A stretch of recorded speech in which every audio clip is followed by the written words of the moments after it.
ऐसा कोई दुख नहीं, ऐसी कोई तकलीफ नहीं जिसका निवारण ना हो सके। बस विश्वास पूर्ण रखोगे तो शंकर सामने है। हमारी केवल एक निमित्तता, और शंकर के चरणारविंद का जो रसतत्व, कर्म का भोग मनुष्य को भोगना है, ये निश्चित है। इसलिए बार बार कहते हैं कि कर्म भले किसी से मत डरो। शिव महापुराण की कथा कहती है अपने माता पिता से नहीं डरना, मत डरो। भगवान से नहीं डरना, मत डरो। धर्म और शास्त्रों से नहीं डरना, मत डरो। अपने अड़ोसी पड़ोसी से नहीं डरना, मत डरो। अपने मोहल्ले से नहीं डरना, मत डरो। घर में किसी से नहीं डरना, मत डरो। किसी संत महात्मा जोगी सन्यासी तपस्वी से नहीं डरना, मत डरो। धर्माचार्यों से नहीं डरना, मत डरो। पर शास्त्र कहता है अपने कर्म से जरूर डरना, क्योंकि कर्म का भोग तो परमात्मा को भी भोगना पड़ता है। ये भीष्म पितामह की जो उम्र बड़ी है, और भीष्म पितामह जो मृत्यु की सैया पर पड़े हैं और मौत को मांग रहे हैं, उसके लिए भी भीष्म पितामह को कर्म का भोग भोगना पड़ा। और वो भोग था, धर्म पत्नी कर रही है कि मुझे गाय चाहिए और ये गाय मुझे ला कर दो, भले वशिष्ठ ऋषि की हो। हम किसी की वस्तु क्यों लें? शंकर के दरवाजे पर, शंकर के मंदिर में, शंकर के द्वार में, शंकर की कथा में, शंकर के चौखट पर, शंकर के मंदिर तीर्थ में भी अगर एक पड़ा हुआ किसी का मोबाइल भी मिल जाए, पड़ा हुआ भले वो 5,000 का, 10,000 का, 50,000 का हो, भले किसी का पड़ा हुआ एक अंश भी मिल जाए, तो उसको ले जाकर वापिस या तो किसी संस्था वाले को, समिति वालों को, या किसी मंदिर को उसको कहना चाहिए कि ये सामान मिला है, आप लिखो नाम और ये हमको प्राप्त हुआ, अनाउंस करवा कि ये सामान मिला, लेकर जाइए। क्यों? हम भले वो 5,000, 10,000, 15,000, 20,000 का सामान लेकर चले जाएंगे, एक मोबाइल हम लेकर चले भी गए, एक रकम हम लेकर चले भी गए, एक वस्तु हम लेकर भी चले गए, पर मानना जिस तारीख को तुम्हें वो सामान मिला है उसी तारीख तक इंतजार करना कि तुम्हें धूल नहीं चटा दे तो पक्का है। क्योंकि शंकर के दरवाजे का एक एक कंकर शंकर है, तो उसके दरवाजे पर अगर पड़ा हुआ कोई वस्तु मिली है और किसी की चोरी हुई वस्तु, किसी का पड़ा हुआ सामान, हम उसी को दे दें, क्योंकि हमें शंकर की कृपा चाहिए, वस्तु नहीं, हमें सामान नहीं। हमें शंकर की अगर कृपा हो जाएगी तो ऐसे 5-10 हजार, 50,000 के मोबाइल तो ढेर पड़े मिलेंगे तुम्हारे दरवाजे पर। उसकी कृपा चाहिए, वस्तु नहीं। खुला पड़ा सामान है, हम कुछ सामान। यहां शिव महापुराण की कथा कहती है, कंस का जन्म तो याद करो कि काय से हुआ था। मात्र कुबेर के दरवाजे का एक द्वारपाल है वो कंस पूर्व समय में, और गया का केवल एक बगीचे से फूल तोड़ कर लेकर आ गया, और कुबेर ने वो फूल शंकर भगवान को चढ़ा दिया, और भगवान भोलेनाथ ने कह दिया, कुबेर तेरा द्वारपाल जो फूल लेकर आया है वो चोरी कर कर लाया, इसलिए उसको राक्षस बनना पड़ेगा, असुर बनेगा, और उसकी मृत्यु स्वयं कृष्ण करेंगे, क्योंकि वो तेरे दरवाजे का द्वारपाल है और उसने गलती करी है। हम अगर किसी के बगीचे का फूल भी तोड़ रहे हैं तो उससे कहकर तोड़ो, हमें फूल चाहिए, हम ले सकते हैं क्या? हमें सामग्री चाहिए, हम उठा सकते हैं क्या? बोल कर लो। अगर वो मना कर दे तो नहीं लेना, पर चोरी नहीं करनी, उस पर विश्वास करना। किसी का वस्तु, किसी का सामान मिल भी गया, वापिस देना, जिससे हमको ऐसे हमारे पास में 50 पड़े रहे। हमें करना क्या? बाबा दे हमको, ढेरों में दे, संपदावान बना, आनंदवान। एक महाराज जी प्रवचन दे रहे थे, कथा कह रहे थे, तो एक व्यक्ति आगे आगे बैठा था, बहुत रो रहा था कथा में। अब महाराज जी को लगा कि मैंने पूरी कथा में कोई रोने की तो बात करी नहीं, पर ये व्यक्ति इतना क्यों रो रहा है? तो महाराज जी ने कथा पूरी होने पे पूछ लिया, क्यों रे भैया, हमने तो रोने की कोई बात ही नहीं करी, तुम कथा में आगे आगे बैठ के इतना क्यों रो रहे? तो बोला, महाराज जैसे तू 3 घंटे से टट्टर कर रहा है, मेरे पास में भी एक पाड़ा था, वो 3 घंटे तक ऐसी टट्टर कर रही है ना, आखिरी में मर गया, और तू भी 3 घंटे से ऐसे चिल्ला रही है। तो जिसके कथा समझ में नहीं आए तो उसको महाराज और पाड़ा एक जैसा दिखे, और जिसको लगे कि कथा है तो वो रसतत्व ग्रहण करे, अपने जीवन में उतारे। अब जैसे ही देवराज माथा भड़ी के, तो महाराज जी को लगा कि कथा इसकी अच्छी समझ में आ रही, तो महाराज जी ने मुंह ही उसकी साइड कर लिया। अब उसकी साइड मुंह, अब होता है ना भाई, जिसको ज़्यादा कथा समझ में आए, सब काम जिसको होता है, शादी ब्याह में जो व्यक्ति 1-2 काम कर लेनी तो पंडित जी उसी से कहे, बुआ जी लाओ ना जरा से सामान लाओ, बतासा ढूंढ के लाओ जरा। अब बुआ के बताओ, हम तो अच्छा फंस गया, सब यहीं बैठे और हमसे ही कह रिया बार बार महाराज, तो बुआ के गुस्सा नहीं आ जाए? देखो महाराज, हम तो शादी में एंजॉय करने, हमसे मत बोलना काम। अब वो फिर दूसरे से बोले, जो काम करे उससे तो बोला जाए कि नहीं बोला जाए। अब जो कथा अच्छे से सुन रहा होगा, अब महाराज जी उसी को देखे। तुम देखना कहीं पर भी अगर कोई अच्छी बढ़िया कहीं भजन संध्या हो रही हो और जो आगे आगे बैठा हो और भजन गाने वाला माइक लेके खूब नाच नाच के गा रिया हो, और जो आगे बैठा होगा नहीं तो एक आध बार रुक के आगे माइक लगा देगा, और वो बेचारा अल्लाह अल्लाह के चिल्ला चिल्ला गा। अब चिल्ला चिल्ला के तो गाए, अब जो सामने वाला था उनका तो बापड़ा का गला ही बैठ गया।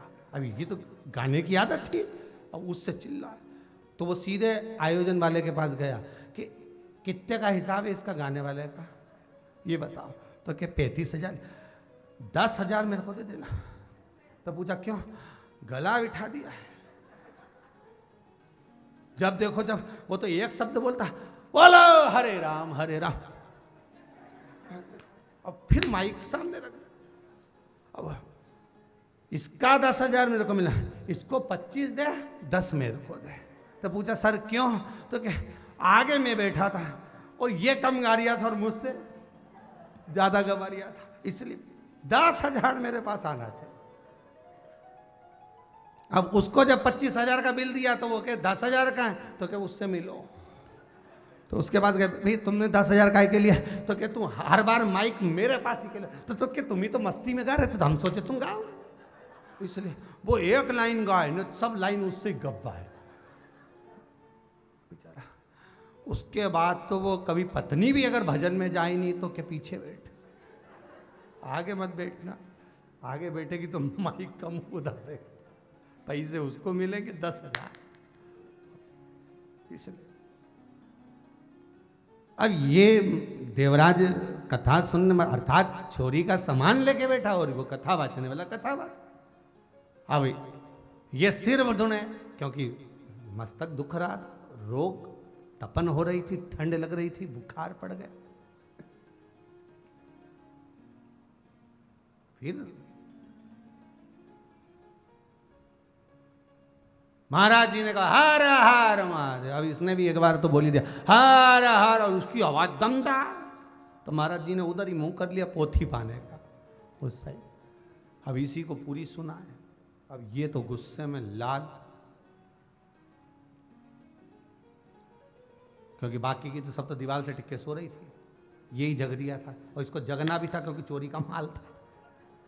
सो गया और इसका ही माल चले गया तो जग भी रिया बेचारा, अब जगना भी पड़ना है, और माल भी हाथ में, तो जगना भी जरूरी। बस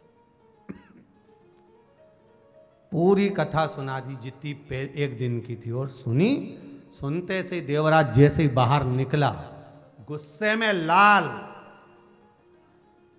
कितना पागल है ये, चिल्ला चिल्ला के सिर दुखा दिया। चलते चलते चलते चलते हो सकता है फिर वही बात, 21,600 श्वास जो मनुष्य के शरीर से निकल रही है, कौन सी श्वास आखिरी है किसी को नहीं मालूम।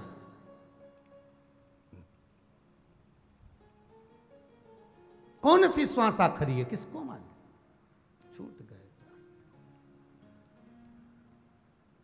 प्राण छूटे। चोरी का सामान था पड़ा की पड़ा ही रह गया। देव अधिदेव महादेव भगवान शंकर अपने गणों को लेकर पधार गए, नंदी पर बिठाया, जीवात्मा को लेकर चले, तो यम के दूत आ गए सामने। यम के यमदूतों ने पूछा, यमदूत कह रहे हैं क्या बात है? यमदूतों ने पूछा क्या बात है, कहां ले जा रहे हो इसको? ये पापी है, पाप कर्म करा है, चोरी करी, निंदा करी, बुराई करी, गलत काम करे इसने, सब गलत कर्म इसने करा है, इसको कहां ले जा रहे हो? महाराज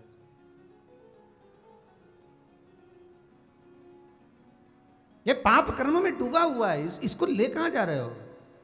गणों ने कहा इसने भले कितना भी पाप करा हो, पर अंतिम समय में शंकर की शिव महापुराण की कथा श्रवण करी है, इसलिए ये कैलाश जा रहा है। तो पापी होने के बाद शंकर भगवान से कहो नंदी पे बैठ कर जाए, इसको यमराज लेकर जाएगा। भगवान शंकर बोले नहीं, ये नंदी पर बैठ कर जाएगा, मैं पैदल जाऊंगा। शिव महापुराण सुनने का सबसे आनंद का भाव यही है। शास्त्र कहता है जो शंकर की पावन कथा करवाता है, श्रवण करता है या बाचता है, महाराज उसकी 7 पीढ़ियों में, शास्त्र अपन तो 7 पीढ़ी कहते हैं। उज्जैन में 84 महादेव करने के लिए जब जाओगे तो एक जगह पर लिखा हुआ है कि शंकर की कथा मात्र श्रवण कर लेने से 71 पीढ़ी तर जाती है। यहां तो 7 पीढ़ी शिव महापुराण करे, वहां कहते हैं 71 पीढ़ी तरती है।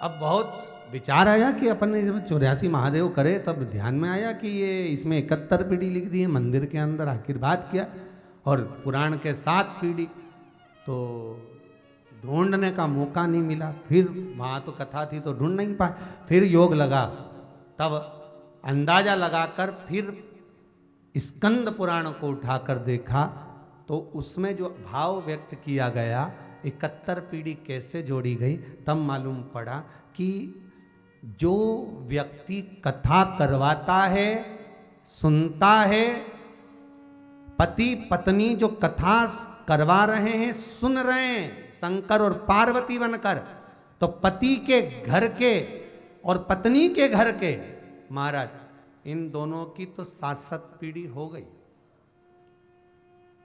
फिर इन दोनों के घर में इनके माता पिता, किनके, जो पति और पत्नी, इनके माता पिता, अब उनकी 7 पीढ़ी और इनकी 7 पीढ़ी, फिर उनके दादा दादी, पत्नी है उसके भी दादा दादी और पति है उसके भी दादा दादी। महाराज ऐसे क्रम चलते चलते जो हमारे यहाँ हिंदू धर्म में 7 पीढ़ी कही गई है, उस 7 पीढ़ी के क्रम को जोड़ते जोड़ते तब बनाया 71 पीढ़ी का योग।